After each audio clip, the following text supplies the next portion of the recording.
Olá, meus irmãos, tudo bem com vocês? Espero que esteja tudo bem aí em Sara ou aí em Criciúma, na nossa amada Igreja Viva.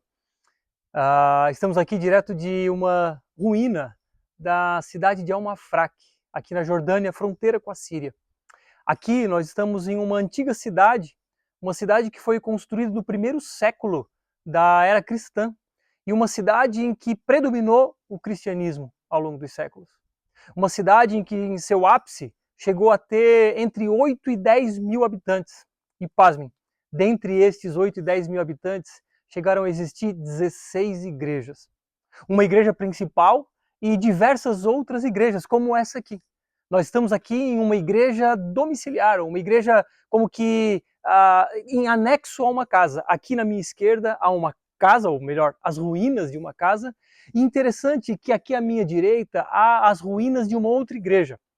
Provavelmente, não se sabe ao certo, mas provavelmente essa igreja aqui ficou pequena e tiveram que construir uma aqui em anexo. Mas o que me choca e me chama realmente muito a atenção é que nesse universo, numa cidade de extensão não tão grande, com 10 mil pessoas, aproximadamente 16 igrejas. E claro, nós estamos aqui vendo ruínas porque diversos terremotos destruíram essa cidade. Diversas destruições, reconstruções ao longo dos séculos e, obviamente, hoje ninguém mais habita nesse lugar. Mas é uma grande oportunidade estarmos aqui revisitando uma igreja que foi, ou melhor, uma ruína ou uma cidade que foi predominantemente cristã. E há de se pontuar que vivemos aqui em um país hoje predominantemente muçulmano. Nós estamos a cerca de 120 quilômetros de Jerusalém, do epicentro da época de Cristo. E a poucos quilômetros, hoje estamos aqui rodeados por templos muçulmanos, rodeados de muçulmanos, inclusive estávamos aqui sendo guiados por uma mulher que trabalha aqui na Redondeza e ela também é muçulmana, enfim. Infelizmente, o cristianismo aqui nessa região perdeu muito espaço. E esse assunto tem muito a ver com o que nós vamos falar hoje. Você sabe, nós estamos na nossa série intitulada Jesus, o fim da religião, e temos identificado aspectos relacionados à religiosidade que, de certa forma, tem interferido na essência do cristianismo. E hoje nós vamos falar sobre restaurar a essência da igreja. O que aconteceu ao longo dos séculos que a essência do cristianismo aqui nessa terra se perdeu? É claro, os terremotos contribuíram, mas onde estão as igrejas? Ainda temos igrejas aqui na região, há novas igrejas sendo plantadas, mas há que se pontuar que vivemos aqui na região da Jordânia, uma região predominantemente muçulmana, e repito, a 120 quilômetros de Jerusalém. Hoje vamos falar no texto de Atos dos Apóstolos, capítulo 2, do verso 42 ao 47, quando vamos falar, onde vamos observar a essência da igreja cristã. Mas antes de entrarmos no texto, eu quero chamar a nossa atenção para alguns aspectos. O que é igreja? Na sua concepção, o que é uma igreja? Para muitos, e eu diria que para um inconsciente coletivo, igreja é um lugar onde nós vamos no domingo. Se você perceber, há poucos minutos atrás eu disse que isso aqui era uma igreja. Percebe que o termo igreja nós comumente usamos para um espaço físico. Comumente usamos para um templo. Como disse, aqui é uma ruína de uma antiga igreja. Mas, biblicamente falando, o que é igreja? Nós, como eu disse, temos a ideia de que igreja é um lugar, um templo, um prédio com bancos, com alguém pregando, seja um padre, um pastor, ou seja lá quem for. Mas o ponto é que quando Jesus diz que construiria a sua igreja, ali ele se utiliza de um termo grego que significa eclésia, e o significado, ou a tradução desse termo, ela não tem relação com o espaço físico. Ela não tinha relação tampouco com o templo judaico, cujas ruínas também ficam aqui próximo. O termo eclésia tinha mais a ver com uma reunião de um grupo de pessoas, com uma assembleia de pessoas chamadas para fora das suas casas para se reunirem em torno de algo espiritual. Esse é o genuíno significado da palavra eclésia. Então, não tem a ver com templo. Agora, claro, podemos nos reunir em templos, em prédios. Vale a pena também revisitar rapidamente a história. Você se lembra que os primeiros cristãos, no primeiro momento, eles tinham boa convivência com os judeus da região, mas logo em seguida começaram a ser perseguidos, mas principalmente por romanos. Essa cidade, ela tem uma característica romana, inclusive. O Império Romano, em seu apogeu, detinha o controle sobre essa cidade. Inclusive, há ruínas de muros ao redor. Mas a igreja, então, sendo perseguida pelo Império Romano, cristãos sendo mortos, queimados, jogados aos leões. Mas em algum momento da história, o imperador Constantino, no ano de 313, lançou o Édito de Milão. E ali ele oficializava o cristianismo não mais como uma religião a ser perseguida. Ali o Império Romano como que aceitou a religião cristã. E poucos anos mais tarde, no ano 380, o imperador Teodósio, por meio do Édito de Tessalônica, considerou o cristianismo como a religião oficial do Império Romano. Ou seja, de uma religião perseguida, agora uma religião oficial de um grande império. E como eu disse, essa era uma cidade em algum momento dominada pelo Império Romano e, como disse, diversas igrejas aqui construídas. Agora, o que a institucionalização, o que a mistura da igreja com o Estado proporcionou de forma negativa à igreja? Que pontos negativos influenciaram a igreja de Jesus a ponto de nós termos confusão até mesmo nos termos, no significado dos termos, como eu disse, o termo igreja. Claro, a perseguição acabou, mas houve um custo. Algo se perdeu na essência da verdadeira igreja, na essência não da instituição, na essência da reunião do povo de Deus.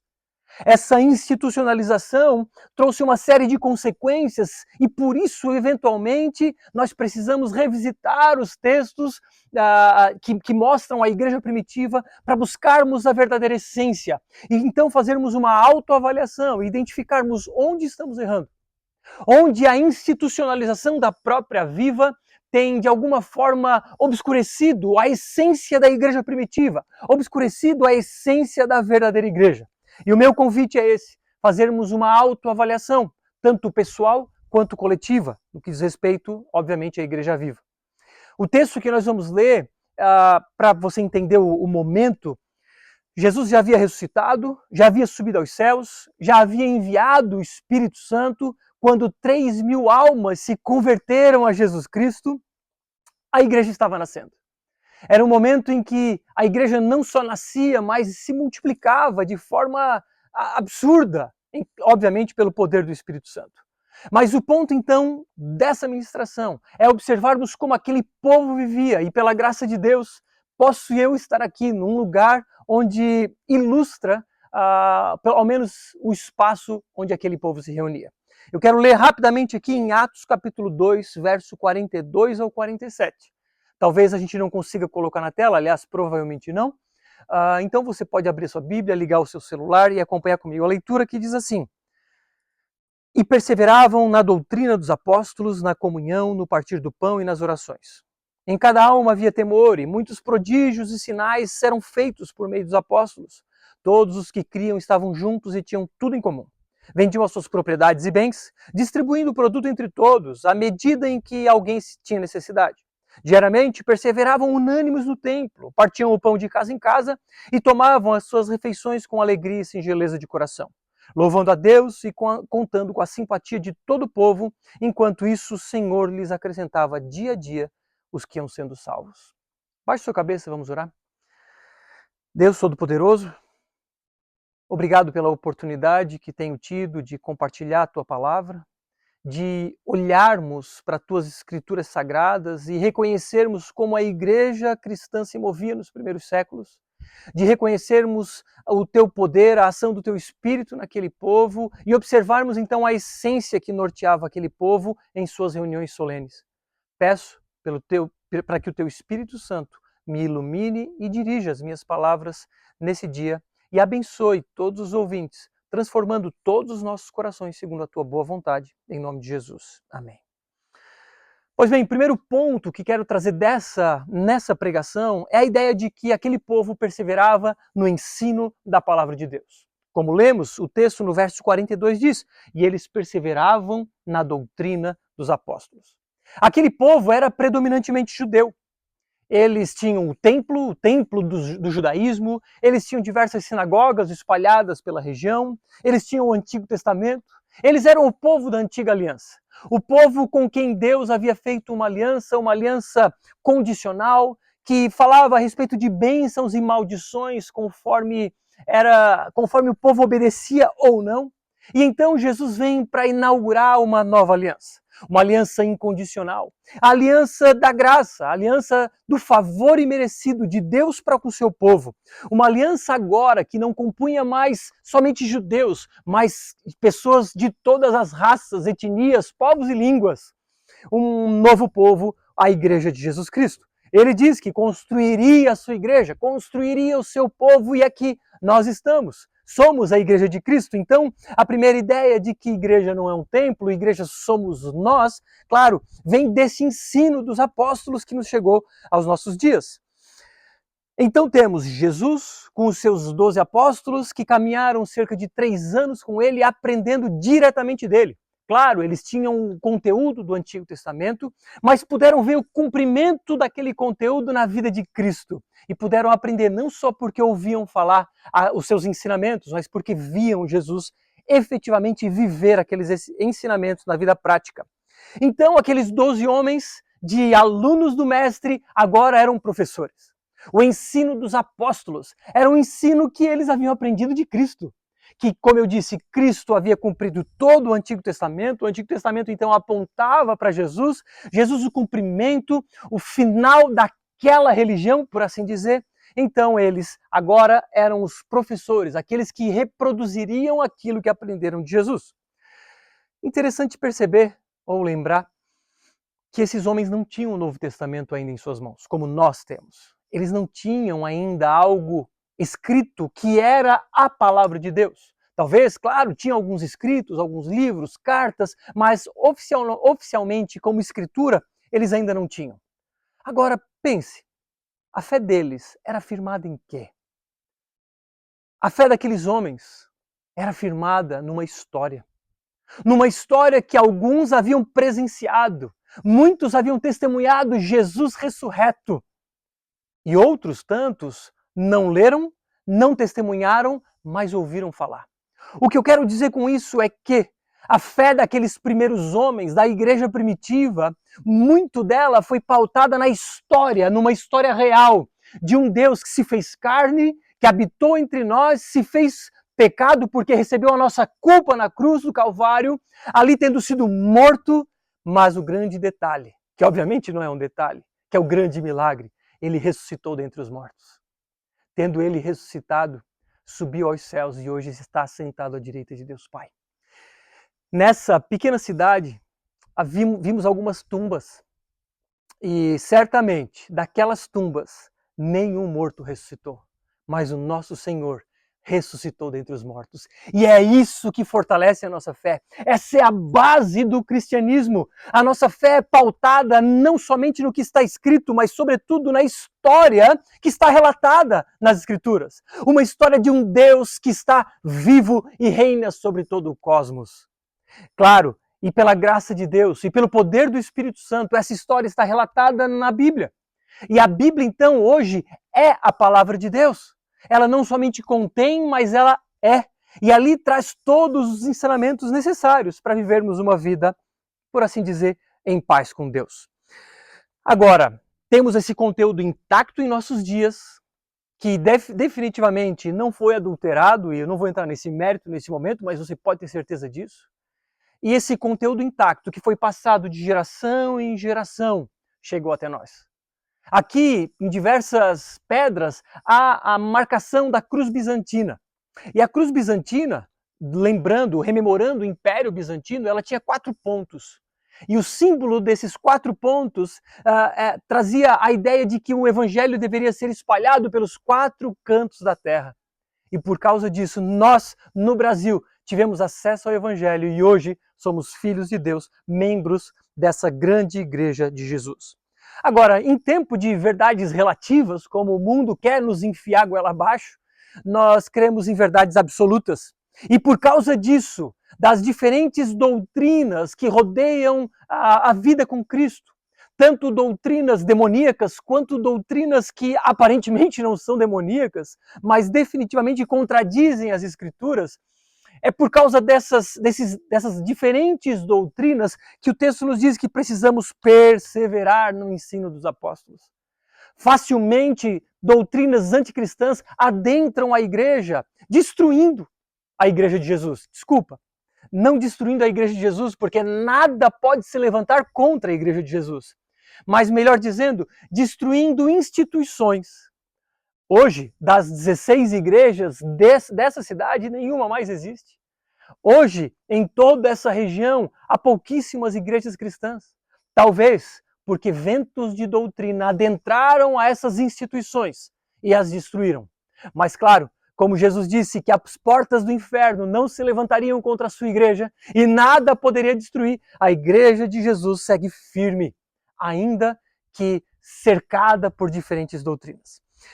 Então nós cremos em verdades absolutas, advindas das Escrituras Sagradas, como o fato de que vivemos em um mundo caído, um mundo contaminado pelo pecado que contaminou os nossos corações, e todos nós essencialmente pecadores carentes da graça de Deus.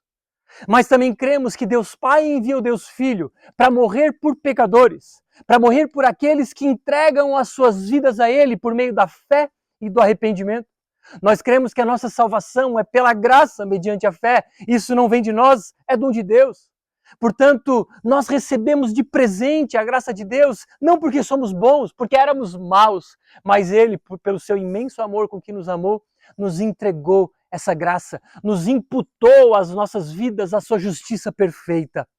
E então nós somos convidados a sermos discípulos de Jesus, caminharmos junto com Ele para nos tornarmos cada vez mais parecidos com Ele. Então, chamamos outras pessoas a se juntarem a nós.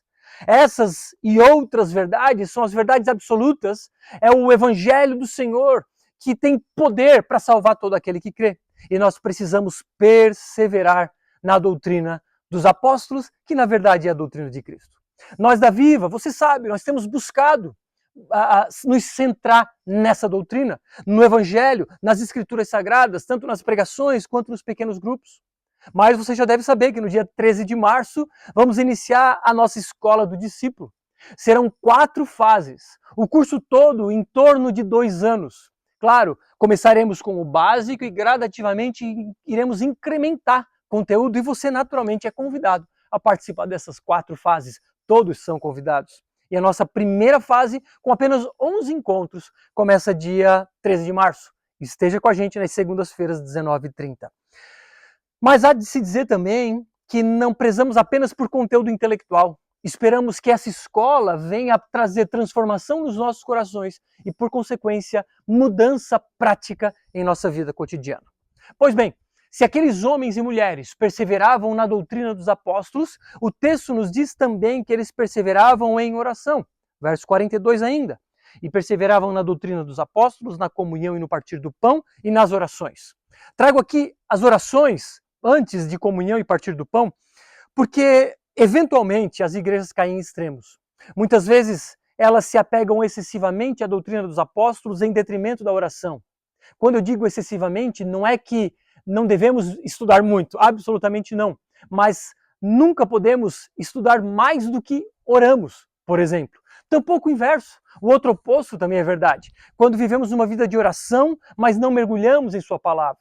Assim como um pássaro tem 2 asas e tem uma asa tão importante quanto a outra, assim é o cristão, que tem uma asa as doutrinas, as escrituras sagradas e na outra asa a oração. Portanto, tanto quanto perseveramos na doutrina dos apóstolos, precisamos perseverar na oração. Agora, perseveramos na oração tanto de forma pessoal e individual quanto coletiva.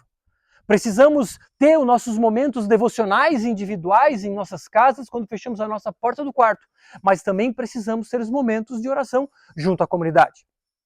E oração nada mais é do que um reconhecimento da nossa dependência de Deus. essa cidade dizimada por terremotos, nos mostra, nos ilustra isso, de que nós estamos na poderosa mão de Deus e Ele detém o controle sobre todo o cosmos, inclusive sobre terremotos. Claro, você pode se perguntar, poxa, por que Deus deixa terremotos para uma terra e ela é destruída? Isso é por causa do pecado, como falamos há poucos minutos atrás. A pecaminosidade entrou na terra e essa pecaminosidade, obviamente, contaminou a ponto de termos catástrofes como terremotos. Mas, como eu ia dizendo, oração é um exercício de dependência.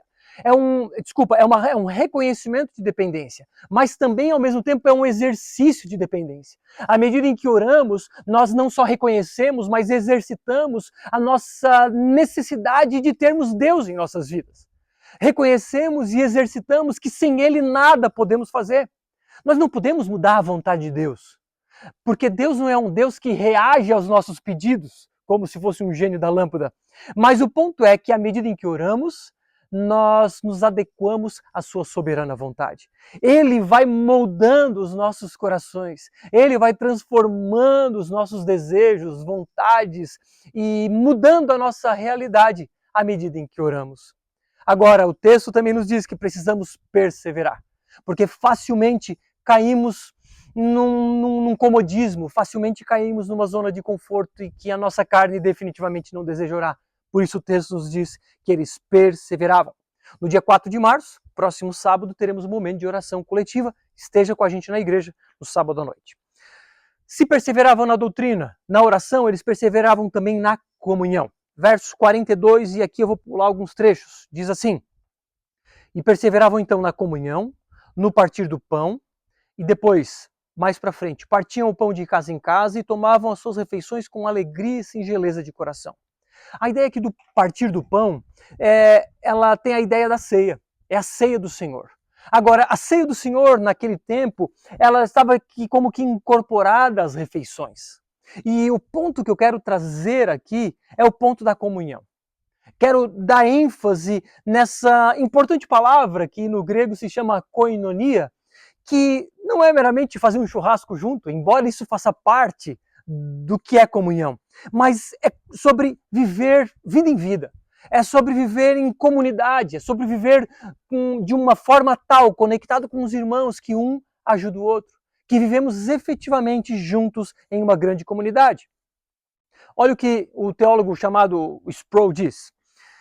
Além de seu estudo diligente das coisas de Deus, eles tinham um tremendo momento de comunhão.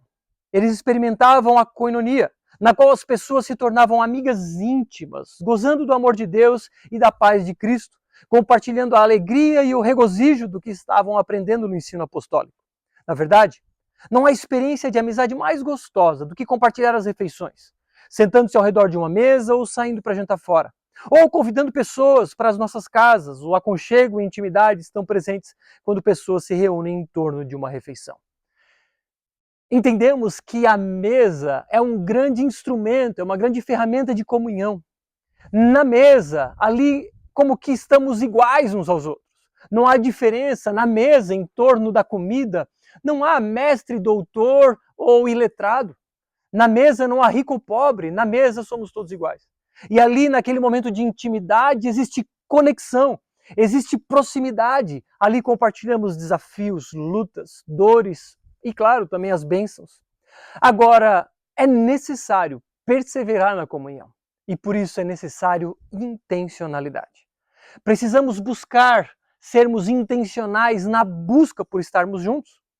Porque é evidente, nós somos diferentes uns dos outros, temos gostos diferentes, opiniões diferentes, e vivemos um tempo crítico em que muita coisa está nos dividindo. A política tem nos dividido, diferenças teológicas têm nos separado. Um prefere o louvor com música mais alegre, o outro prefere chorar no louvor, um prefere uma pregação mais efusiva, outro uma pregação mais calma. Enfim, inúmeros desejos, vontades, gostos, e as pessoas, infelizmente, têm se fechado em seus guetos, em suas tribos, e o problema é que essas tribos muitas vezes não se misturam. Não é problema caminharmos com pessoas que pensam como nós. Não é problema o pessoal que gosta de surfar caminhar junto, tá tudo certo. O problema é quando o pessoal que gosta de surfar não se junta com o pessoal que gosta de pedalar. E igreja, comunhão, koinonia, é quando diferentes gostos, diferentes personalidades, diferentes opiniões políticas vivem juntos, conectados em torno de algo que é Cristo. Nós precisamos sim sermos intencionais. Nós precisamos deixar com que o amor transpasse essas diferenças que muitas vezes nos separam. E para se sentir parte, meu irmão, você não precisa ser igual aos demais. Talvez você esteja aqui na Viva e pense, poxa, mas eu não sou como eles. E eu não me sinto parte. Talvez porque você tem um pós-doutorado. E aí você entende que o povo da Viva não é tão preparado intelectualmente como você. Ou talvez o inverso. Talvez você tenha até a 5ª série. E de repente, poxa, você vê de repente alguém mais graduado e pensa, não, esse não é o meu lugar. Ou você é de esquerda e vê o povo da direita e vice-versa.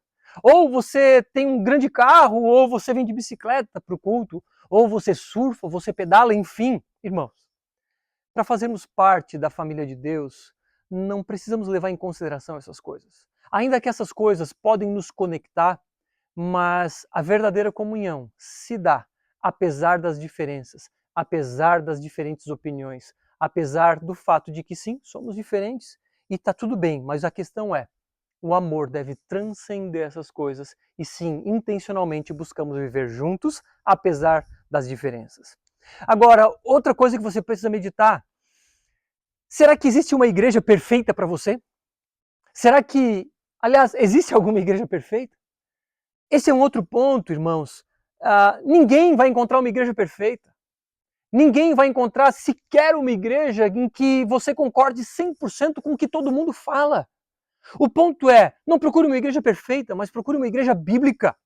Uma igreja que fale sobre Cristo e tenha Jesus como centro. E também uma igreja onde o Espírito Santo esteja trabalhando. E diante disso, simplesmente submeta-se a essa visão, mesmo sem concordar com todos os detalhes. Porque nós devemos concordar com aquilo que é central, mas há aspectos periféricos. E aspectos periféricos, como o nome diz, são periféricos. Eles não podem nos separar. Nós cremos que Cristo é o nosso Senhor e diversas outras doutrinas centrais que estão no nosso site, você deve conhecer. E é isso que nos une. Cuidado com a ideia crítica de tudo. Sabe, talvez você esteja criticando, o pastor Bruno está pregando numa ruína, só para mostrar que está numa ruína, ou seja lá o que for. Ou talvez você está criticando, né, uma pregação presencial, mas é um vídeo gravado, ou talvez você criticou o louvor que antecedeu. Irmão, tire a crítica, tire a lente da crítica dos seus olhos. Não olhe para essa igreja com um olhar crítico, olhe com um olhar de amor, de misericórdia. Somos falhos, a começar por mim. Somos tão terríveis quanto você. Então tenha misericórdia e olhe com um olhar não de crítica, mas um olhar de amor. E enquanto você se submete a isso, permita-se se encaixar. Conecte-se com pessoas, faça amizades. Ainda que possa haver panelinhas, o que é normal, a galera do surf andar junto, é normal os adolescentes andarem juntos, tudo isso faz parte. Mas a questão é, essas panelinhas, como o pastor Telmo de Criciúma costuma dizer, essas panelinhas não podem ter tampa. Essas panelinhas precisam ser abertas. Os grupos precisam ser abertos para que outras pessoas entrem. Então, se você talvez esteja se sentindo um peixe fora d'água da Viva, se conecte. Seja intencional. Busque amizades, busque grupos, busque os pequenos grupos, enfim, esteja conectado. E se por outro lado você é membro da Viva, por favor, esteja atento àqueles que estão ao seu redor, que talvez você perceba que estão desconectados com o grupo. Para isso temos pequenos grupos, para isso temos os mini grupos, para isso vamos ter a escola do discípulo, que também vai ser um momento de comunhão. Mas essa comunhão desses homens e mulheres era ainda mais profunda. Verso 44. Todos os que criam estavam juntos e tinham tudo em comum. Vendiam as suas propriedades e bens, distribuindo o produto entre todos à medida que alguém tinha necessidade. Aquele povo estava tão conectado, com um foco tão forte nas coisas eternas, que os seus olhos não estavam fixos nas coisas que passam, como por exemplo o dinheiro. Eles não eram egoístas a ponto de entregarem seus bens para serem vendidos, não de uma forma obrigatória, não tem nada a ver com comunismo, era simplesmente um desejo de compartilhar. Então muitos vendiam as suas posses, entregavam o seu dinheiro aos pés dos apóstolos, que então distribuía entre os necessitados, e então viviam uma vida em que ninguém passava necessidade.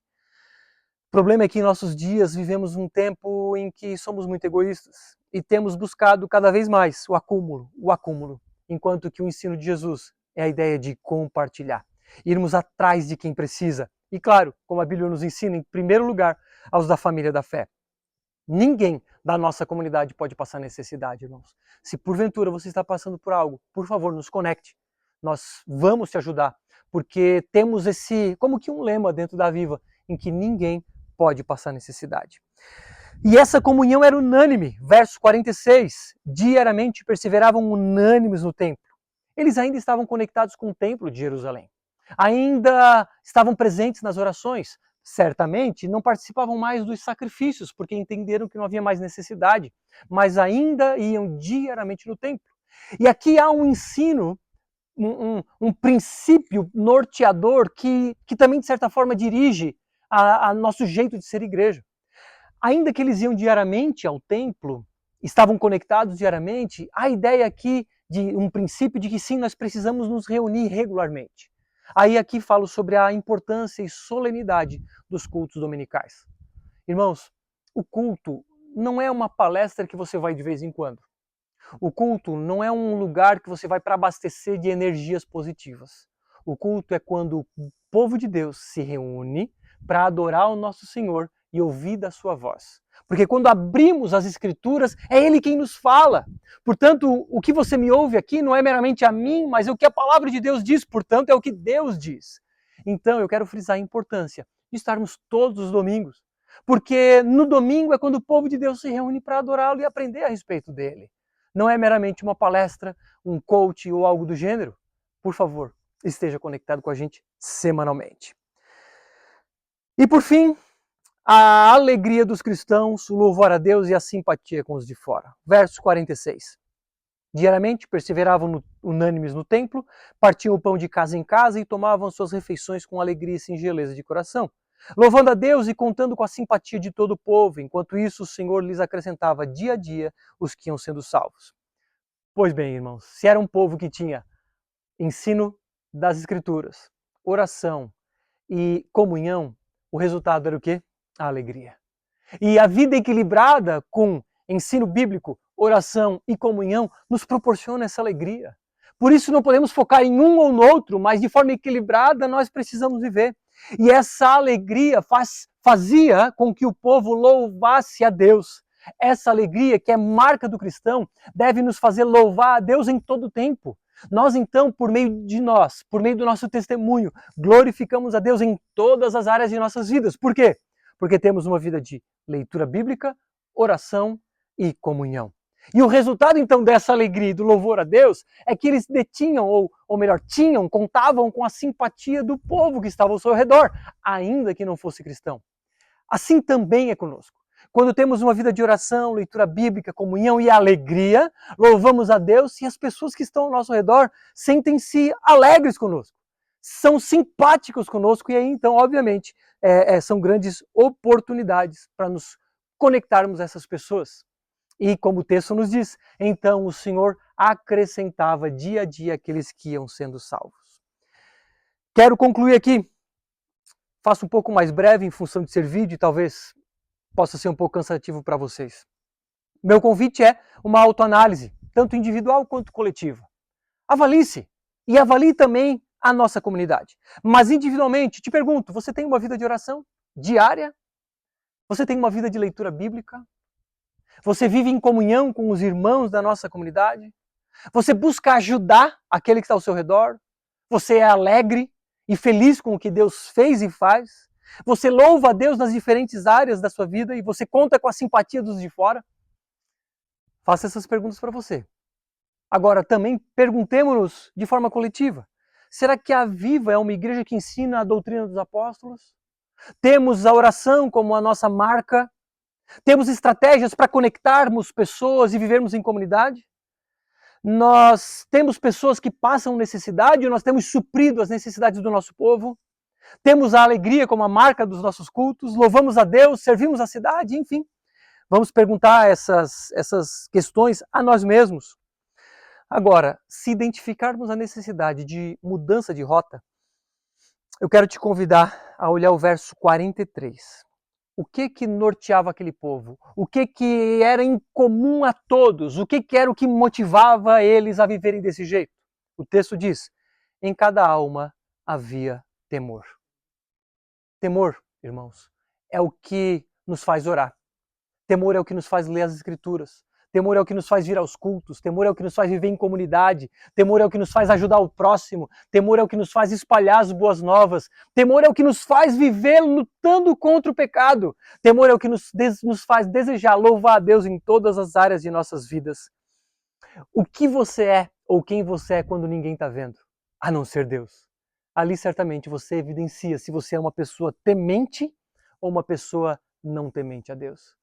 Irmãos, é tempo de olharmos o quanto nós somos efetivamente tementes a Deus, o quanto temos temor, o quanto temos reverência, quando olhamos para a majestosa criação do nosso Deus e vemos o seu poder, a sua majestade.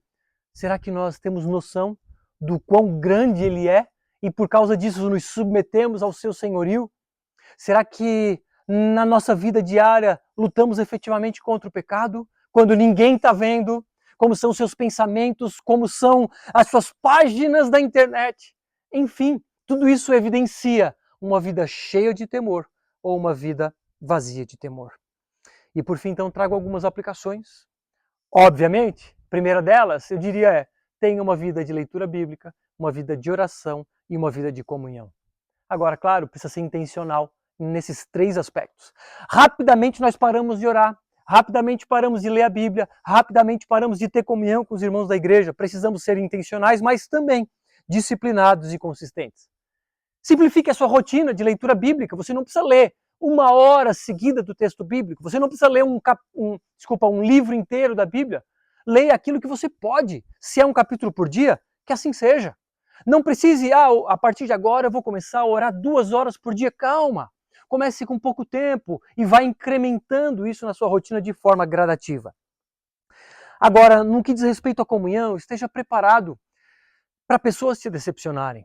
É evidente, somos todos pecadores, assim como alguém te decepciona, você também decepciona pessoas, mas esteja preparado a perdoar. Foque em Cristo, olhe para Ele, para a sua perfeição e ame, perdoe, seja misericordioso, afinal de contas, Ele nos perdoa. Também esteja preparado para as suas quedas. Você vai ter dia que não vai orar, vai ter dia que não vai ler a Bíblia, vai ter dia que não vai no culto, e tá tudo bem, não precisa trazer um peso de culpa para si. Levante-se, levanta a cabeça e continue. Mas se o assunto é temor, irmãos, eu te convoco a fazer algumas reflexões. Primeiro, reconheça a grandeza, santidade e majestade de Deus. Olhe para quão grande é o nosso Deus e perceba que nós somos feitos disso.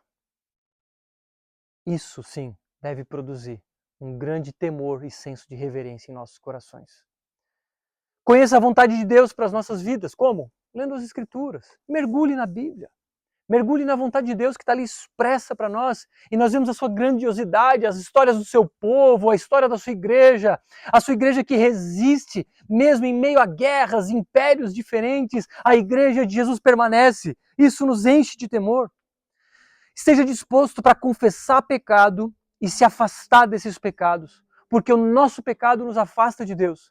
Ele nos ama profundamente ainda quando pecamos. O problema é que o pecado vai nos esfriando o coração, o pecado vai nos afastando, às vezes por vergonha ou culpa, nos afastamos de Deus, mas isso não pode acontecer em nossas vidas. E seja disposto a a confessar os seus pecados e rogar perdão a Deus.